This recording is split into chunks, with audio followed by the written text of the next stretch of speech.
A Verona il Consiglio di indirizzo sulle Olimpiadi invernali 2026 al tavolo. Zaia, Sala, Malagò e il ministro Spadafora, atteso per il nome del manager chiamato a guidare la fondazione sull'evento olimpico. Agenti uccisi a Trieste, l'assassino dimesso dall'ospedale è portato direttamente in carcere per la sua pericolosità. La procura dispone la perizia psichiatrica. Salvini in visita alla questura, i delinquenti entrino ammanettati. Commuove l'Italia un video girato da 2 giovani agenti uccisi, le loro parole prima di un servizio di pattugliamento, l'autopsia sui corpi mercoledì. Libero in attesa di una visita psichiatrica, 35enne senza tetto romeno aggredisce poliziotti per ben 2 volte, è successo in stazione a Venezia, feriti agenti della Polfer. Patenti facili, scoperta dalla Polizia Stradale di Verona, un'organizzazione che consentiva ai candidati di passare l'esame con microtelecamere, 20 indagati. A un anno dalla tempesta Vaia parte uno studio di Regione e Autorità di Bacino sull'effettiva portata del Basso Piave. Servirà a pianificare la manutenzione dell'alveo e la costruzione del primo invaso. Ieri l'arrivo a Treviso del nuovo vescovo Monsignor Michele Tommasi, record di ascolti per l'edizione straordinaria che sulla nostra emittente ha raccontato una giornata speciale.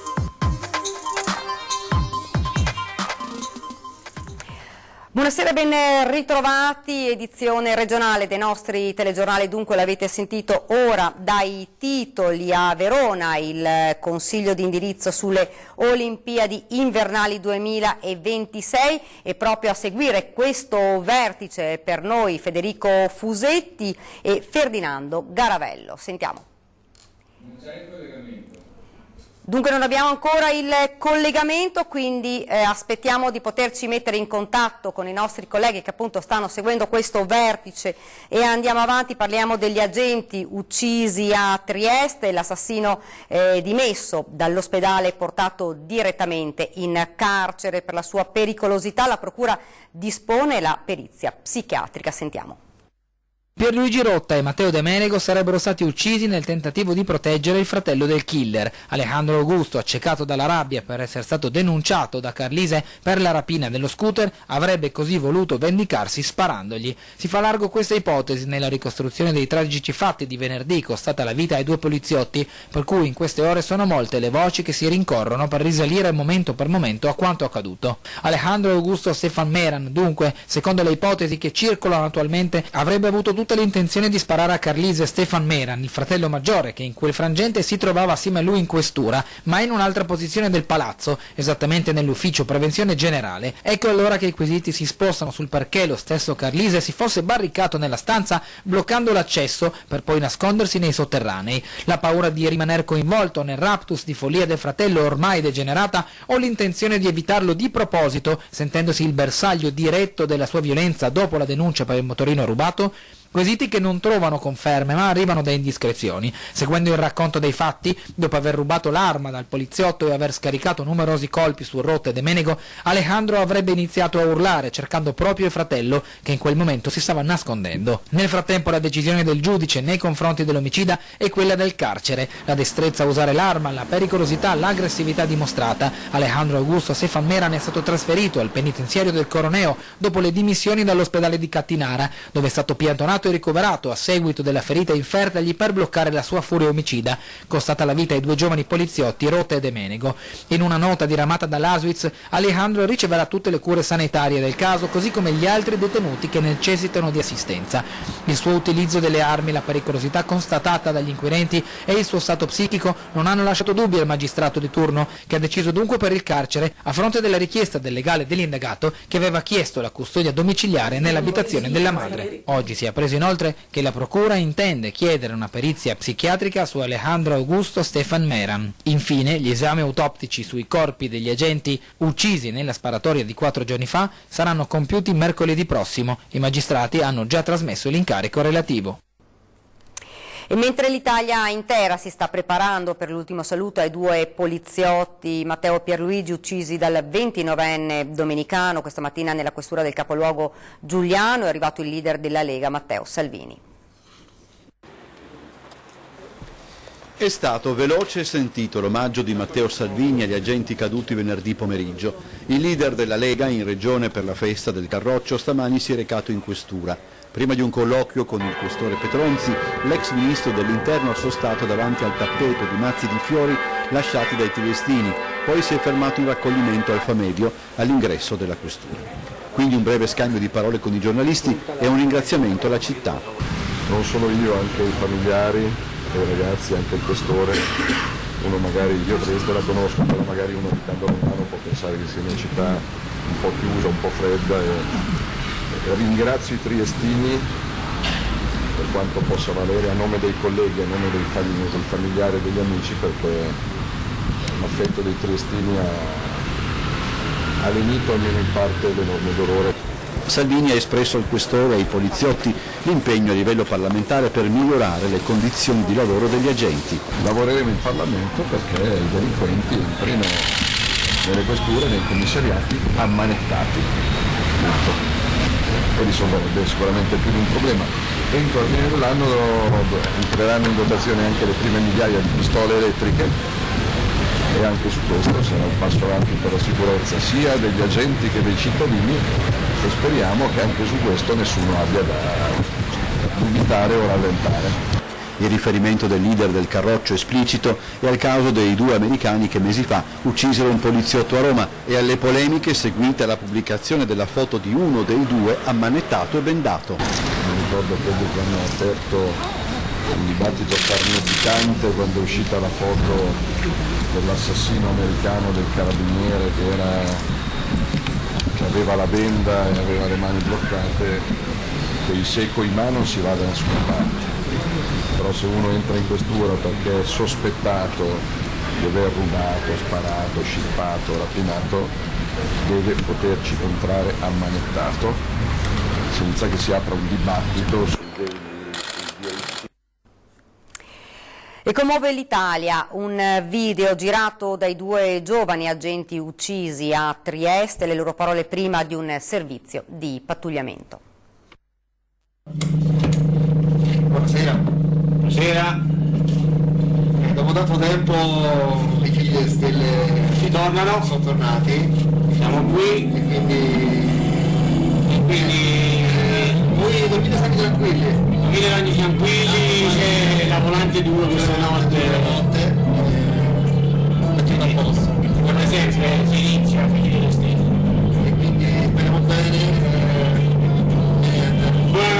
Buonanotte. Ciao. Ed il killer di Trieste ha vissuto per circa un anno a Pian di Vedoia di Ponte nelle Alpi, con lui anche il fratello denunciato dalla polizia perché durante un normale controllo gli venne trovata in auto una scimitarra. Con noi ha parlato il sindaco di Ponte nelle Alpi. Noi sappiamo che questi due personaggi arrivavano dall'Aquila con un permesso di soggiorno, uno ha una carta d'identità di Montebelluna, del comune di Montebelluna, il secondo dell'Aquila e dall'Aquila si trasferivano dalla città di Udine. Alejandro Augusto Stefan Merana e il fratello Carlyle, rispettivamente di 29 e di 32 anni, arrivano a Ponte nelle Alpi fra i mesi di aprile e maggio di 2 anni fa. Prima ancora gli accertamenti anagrafici li collocano entrambi all'Aquila con un permesso di soggiorno per motivi familiari rilasciati dalla questura del capoluogo abruzzese e successivamente fra la città di Udine e quella trevigiana di Montebelluna. Entrambi risultano collaboratori rispettivamente come autista e magazziniere della società di spedizionieri TNT Traco di Belluno. Una coppia itinerante, dice il sindaco di Ponte nelle Alpi Paolo Vendramini. Su questo insomma bisognerà anche indagare e fare tutte le verifiche necessarie. Alejandro Meran e il fratello Carlyle hanno vissuto in questa palazzina a Pian di Vedoia, è una località del comune di Ponte nelle Alpi, siamo affacciati alla statale 51 di Alemagna a poche centinaia di metri dall'ingresso della A27. Questa è la palazzina dove hanno vissuto per poco più di un anno, sino all'agosto dello scorso anno. Una casa d'appoggio, spiega il sindaco, utilizzata fino all'estate 2018. Il 30 maggio 2019 l'ufficio anagrafe del comune, in seguito a controllo dei residenti, inserisce il nucleo nel faldone degli emigrati, con Alejandro e Carlyle anche Manuel Annunziantini e Morando Morillo, entrambi della Repubblica Dominicana. Questa famiglia, questo gruppo di persone non ha mai fatto richiesta né ai nostri uffici né neanche ai servizi sociali, quindi Per noi è stata veramente una novità e un colpo anche particolare per la nostra comunità. La comunità di Ponte nelle Alpi ha espresso cordoglio, vicinanza e solidarietà alle famiglie dei 2 agenti assassinati a Trieste e alla Polizia di Stato. Ed ora invece andiamo a Verona, dove in diretta per noi ci sono i nostri colleghi Federico Fusetti e Ferdinando Garavello, che hanno seguito il consiglio di indirizzo sulle Olimpiadi invernali 2026. Buonasera Federico. Buonasera Daniela, buonasera ai telespettatori. Siamo nella sala di conferenze di Verona Fiere, dove davvero pochi minuti fa si è conclusa la conferenza stampa del comitato di indirizzo. Ci hanno spiegato un po' di cosa si è parlato oggi, veramente un comitato molto operativo si può dire, perché si è andato proprio a parlare dei temi più delicati e anche dei contenuti. Alle spalle vedete i colleghi giornalisti che stanno un po' anche loro raccontando quello che è accaduto. Erano presenti ovviamente il presidente del CONI Malagò, poi c'erano i 2 governatori Zaia e Fontana per Veneto e Lombardia, i sindaci di Cortina Ghedina e il sindaco di Milano Sala, e poi è arrivato anche, sebbene un po' in ritardo, il ministro Spadafora, ministro dello sport, ma la sua presenza è davvero molto importante, perché ovviamente tutti volevano sapere se il governo parteciperà o meno anche da un punto di vista finanziario all'operazione Cortina Milano 2026. E l'altro tema all'ordine del giorno era quello del manager, il super manager che dovrebbe guidare, diciamo, tutta l'operazione Olimpiadi. La notizia è che si è arrivati a una lista ristretta di 3 persone italiane, ci hanno detto, che vivono quindi e lavorano in Italia, di altissimo profilo, verranno incontrati nei prossimi giorni e probabilmente a breve si saprà anche chi verrà scelto. Un tema era quello del compenso a questo manager. Il sindaco di Cortina ci ha detto sì, ovviamente quello del compenso è una difficoltà, ma c'è anche da dire che questo sarà un ruolo che darà una grande visibilità alla persona che lo ricoprirà, quindi insomma quasi a dire speriamo che le pretese economiche siano abbastanza limitate. Dicevo della partecipazione finanziaria del governo. Bene, il ministro ha detto proprio in conferenza stampa che la partecipazione finanziaria ci sarà, cioè è impensabile che il governo non partecipi ad un'operazione del genere, quindi insomma c'è stata la conferma, vedremo in che misura che il governo parteciperà anche finanziariamente, come richiesto tra l'altro ufficialmente dal governatore Zaia. Ultimo tema, quello della legge olimpica, la legge che permetterà di capire chi si occuperà di cosa da qui alle Olimpiadi. Anche qui il governo con il ministro Spadafora ha preso un impegno preciso: entro novembre verrà varata, diciamo, questa legge che è fondamentale poi per il cammino ulteriore verso le Olimpiadi vere e proprie. Già 2 appuntamenti vicini per il comitato che si ritroverà. Vi dico anche che il governatore Zaia ha detto che gli enti verranno rappresentati, quindi le regioni, ovviamente gli altri enti saranno presenti all'interno del comitato, che il manager avrà ampi poteri e quindi insomma ci sarà un comitato davvero operativo fino in fondo. Direi che per il momento da Verona è tutto. Daniela, a te la linea. Grazie davvero a Federico Fusetti e Ferdinando Garavello. Andiamo avanti con il nostro telegiornale, torniamo alla cronaca. A distanza di qualche giorno dalla morte dei 2 poliziotti uccisi a Trieste, 4 agenti sono stati aggrediti a Venezia. Sulla questione interviene il presidente del Veneto, Luca Zaia. Vanno difesi i nostri uomini e donne delle forze dell'ordine, non deve essere una difesa di parte, è un dato di fatto, sono delle istituzioni che si occupano della sicurezza dei noi cittadini. Dall'altro penso che tutti questi episodi ci insegnano una cosa, la necessità di dare la possibilità a questi signori di fare il loro mestiere e farlo per bene, modificare ovviamente le norme, e siamo ancora in un paese nel quale ammanettare un delinquente è quasi un sopruso. Io dico, se c'è chiunque viene fermato e c'è una necessità di ammanettarlo, è giusto che venga ammanettato, perché anche la partita delle manette è una partita fondamentale, visto e considerato che quelle sono un'azione di contenimento che potrebbe evitare un sacco di guai. Il governatore Zaia commenta così l'ennesima aggressione a danno delle forze dell'ordine. 4 agenti di polizia infatti sono stati aggrediti a Venezia dalla stessa persona a poche ore di distanza. Si tratta di un senzatetto rumeno 35enne con problemi psichici più volte segnalato e denunciato. Il primo episodio venerdì alla stazione Santa Lucia, dove l'uomo spesso si aggira cercando lo scontro perché pretende di mangiare nei bar senza pagare. A essere preso di mira in questo caso un agente della Polfer intervenuto per identificarlo e che si è ritrovato ferito. Il 35enne è stato arrestato ma subito liberato in attesa della perizia psichiatrica. Domenica mattina però si è verificato il secondo episodio che ha richiesto nuovamente l'intervento della polizia ferroviaria. L'aggressore ha colpito 3 agenti provocando a uno la frattura del polso con una prognosi di 30 giorni, agli altri 2 lesioni meno gravi con 15 e 5 giorni di prognosi. L'uomo è stato nuovamente arrestato per resistenza a pubblico ufficiale e lesioni, ma questa volta il PM ha deciso di mandarlo in carcere in attesa della convalida. Gli episodi sono stati commentati dai sindacati di polizia, SIULP e SAP, che hanno evidenziato il problema della sicurezza per il personale delle forze dell'ordine, posizione condivisa anche dal governatore veneto, che si mette a disposizione del collega friulano dopo il barbaro omicidio di 2 agenti a Trieste. Noi oltre a partecipare al cordoglio, a essere vicini alle famiglie, tutto quello che possiamo fare, assolutamente noi ci siamo, poi coscienti del fatto che la partita non riguarda la nostra regione dal punto di vista territoriale, con il massimo rispetto poi per tutte le iniziative che farà il collega Federica, che noi sosteniamo, quello che ci fosse chiesto anche di sostenere iniziative, assolutamente sì, soprattutto a favore delle famiglie. Patenti facili, scoperta dalla Polizia Stradale di Verona un'organizzazione che in maniera fraudolenta consentiva ai candidati di ottenere la patente, un caso anche alla motorizzazione di Vicenza. Verona, scoperta dalla Polizia Stradale Scaligera un'organizzazione che in cambio di soldi permetteva di conseguire la patente superando i test in maniera fraudolenta. Una decina i candidati beccati in flagranza, tra questi anche uno, un vicentino ma di origini straniere, alla motorizzazione di Vicenza. 20 le persone complessivamente indagate, di cui 10 facenti parte dell'organizzazione con sede in Veneto, a Verona. Sofisticato il sistema messo in piedi, al candidato veniva applicato un apparato audio e video miniaturizzato, si parla di telecamere di 1 millimetro infilato in un bottone, e lo stesso vale per gli auricolari. Mentre il candidato inquadrava la domanda via auricolare, da un'altra parte c'era chi suggeriva le risposte. Per una patente, a seconda della categoria, il candidato pagava dai 2.000 ai 3.000 euro.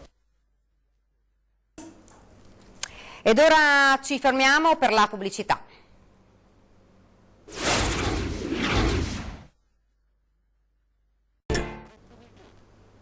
Rieccoci di nuovo in studio, parliamo di sicurezza idrogeologica dei territori del Basso Piave per ridurre il rischio di esondazioni del fiume. Regione e autorità di bacino hanno avviato uno studio sulla capacità di portata dell'alveo, in base al quale verrà realizzato anche un nuovo bacino di laminazione. Qual è la portata massima del Piave nel tratto terminale, quello tra Ponte di Piave nel Trevigiano e la sua foce in Adriatico? È la domanda a cui dovrà rispondere il piano di studio avviato da Regione Veneto e autorità di bacino delle Alpi orientali per dotare il fiume, che con la tempesta Vaia rischiò una devastante esondazione, del suo primo bacino di laminazione. Un anno fa l'alveo riuscì a contenere 2.500 metri cubi al secondo. L'obiettivo è quello di fare in modo di capire quanta ne possa passare in più con dei lavori di ricalibratura dell'alveo o di leggero innalzamento degli argini, e questo ci consentirà anche di sapere se e soprattutto quanti interventi a monte saranno necessari per trattenere i colmi di piena sul Piave. Stiamo facendo dei ragionamenti sulle grave di Ciano, però abbiamo la necessità di capire prima precisamente quanto sarà la portata massima transitabile sul tratto terminale. Un bacino di laminazione da 30-35 milioni di metri cubi per il quale la Regione ha ottenuto solo a fine 2018 i fondi necessari. Un fiume con le caratteristiche di un torrente, il Piave, la pendenza e il letto ghiaioso fanno sì che l'emergenza dovuta ad abbondanti piogge in montagna si scateni in 10-12 ore al massimo, e nessuno è in grado di dire quando un evento come Vaia si ripeterà. Anche per questo, oltre a pianificare la futura manutenzione dell'alveo, la sua pulizia, la rimozione degli alberi, vanno istruiti anche i cittadini, residenti in Golena e non, sui corretti comportamenti da tenere in caso di necessità. Dobbiamo prepararci, essere preparati, perché un corso d'acqua di questo tipo, con la velocità dell'acqua che può assumere, con le capacità temporali di manifestarsi in queste condizioni, induce a richiedere una preparazione in tutto questo. Ed ora torniamo a parlare di nuovo della sparatoria di Trieste, perché la questura ha diffuso un video davvero shock. Se possiamo vedere le immagini del killer che si trova nella stanza, lo potete vedere armato di pistola, poi esce in corridoio e qui inizia a sparare anche altri colpi, si vedono proprio dalle immagini, poi esce in strada e tenta di aprire la porta di un'auto della polizia, poi come potete vedere un'auto lo vede e fa immediatamente retromarcia, quindi le immagini davvero shock di quello che è avvenuto, purtroppo di quello che è avvenuto a Trieste e che, lo ricordiamo, è costato la vita a 2 agenti di polizia. Ed ora andiamo avanti e parliamo del vescovo di Treviso e che il nuovo vescovo di Treviso sia un comunicatore, lo dimostra non solo la folla che l'ha seguito dal vivo ieri appunto a Treviso, ma anche i dati d'ascolto tra le televisioni locali, numeri che confermano come un veneto su 2 abbia seguito l'intera cerimonia sintonizzato su Antenna 3. Sentiamo. Un'edizione davvero straordinaria quella di domenica pomeriggio per l'insediamento del nuovo vescovo di Treviso. Straordinaria per le nuove strumentazioni di Antenna 3 che con l'ultima evoluzione degli apparati per la trasmissione in diretta ha raccontato tutto senza pause, passo dopo passo, il pomeriggio del vescovo Michele, seguendolo dall'interno della chiesa di Madonna Granda fino al congedo finale all'interno della sala dell'Episcopio in Vescovado. Tutto sempre rigorosamente in diretta, dentro e fuori la cattedrale, con 2 strumentazioni di ultima generazione per dinamicità d'uso, con lo studio centrale di raccordo per commentare discorsi e commenti delle autorità alternate alle interviste e ai pareri dei cittadini. Una scelta quella di proporre tutto dal vivo che ha incontrato il gradimento del pubblico non solo trevigiano. Infatti, stando ai dati Auditel, tra le televisioni locali rilevate, Antenna 3 ha conquistato per tutto il periodo della trasmissione, ovvero dalle 14 alle 18:30, un veneto su 2, con un vero e proprio picco dalle 18 al termine della celebrazione con l'entrata in Vescovado e l'attesa per il saluto finale ai telespettatori. Ancora una volta, con la scelta di raccontare rigorosamente in diretta e sul campo, Antenna 3 si conferma la televisione di casa, per i trevigiani e i veneti, che vogliono informarsi e farsi un'opinione di quanto accade ogni giorno nella Marca e in tutta la regione. E tra loro, domenica pomeriggio, a conoscere Monsignor Tomasi, con la diretta di Antenna 3, c'era anche Giancarlo Gentilini, che commenta così il nuovo vescovo. Anche da Gentilini? Sì, credo. Intanto il sorriso, perché bisogna trasmettere carica vitale e trasmettere anche fiducia. Non voglio i vescovi seduti sulla sedia gestatoria quasi, no. In mezzo al popolo, come sono stato io 18 anni e come continuo ad essere. Gentilini, che dall'alto dei suoi 90 anni lancia un messaggio dando del tuo al 54enne vescovo Tomasi. Io credo che la Chiesa debba essere più credibile, perché non vedo cosa stia trasmettendo alle generazioni nuove. Il fatto stesso che non ci sono più vocazioni vuol dire che qualcosa si è rotto. Tu devi riparare a queste rotture. Ed ora l'Associazione Nazionale Alpini Paracadutisti, che compie 10 anni a Verona lo sfilamento delle penne nere.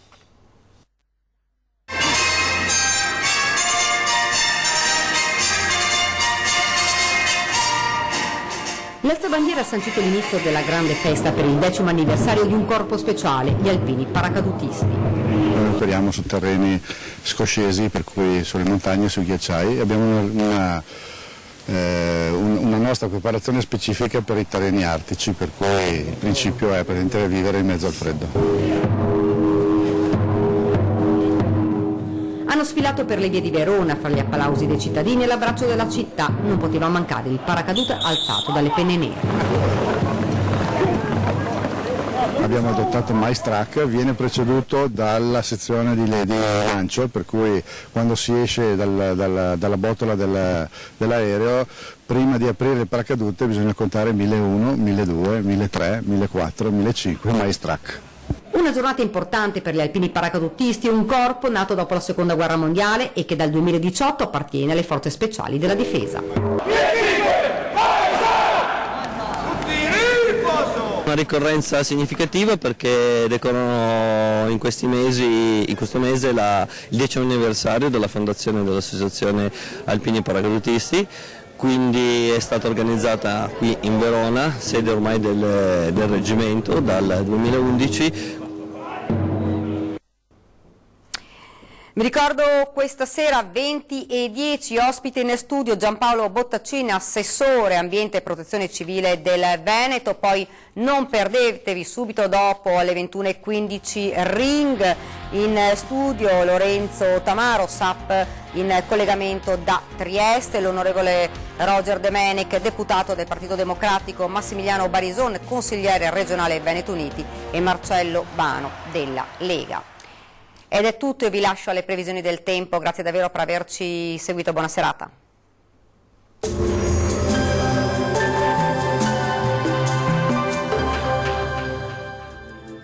Bentrovati al meteo. Tempo asciutto e stabile dappertutto con il sole che sarà prevalente, ma vediamo il dettaglio di martedì 8 ottobre. Sul Veneto il cielo sarà molto nuvoloso al mattino, in buona parte coperto dalle nuvole, ma non sono previste piogge particolarmente degne di nota. Dal pomeriggio invece saranno possibili maggiori spazi soleggiati. Temperature stazionarie in linea con la media del periodo, minime tra 8 e 12 gradi, valori massimi compresi invece tra 16 e 19 gradi. Ci spostiamo ora sul Friuli Venezia Giulia, dove la giornata sarà caratterizzata da una maggiore presenza del sole, solamente con qualche nube a carattere sparso. Temperature minime tra 8 e 12 gradi, massime oscillanti invece tra i 18 e i 19 gradi. Ci spostiamo infine sul Trentino Alto Adige, dove il cielo risulterà irregolarmente nuvoloso, a tratti anche coperto, ma senza ulteriori conseguenze.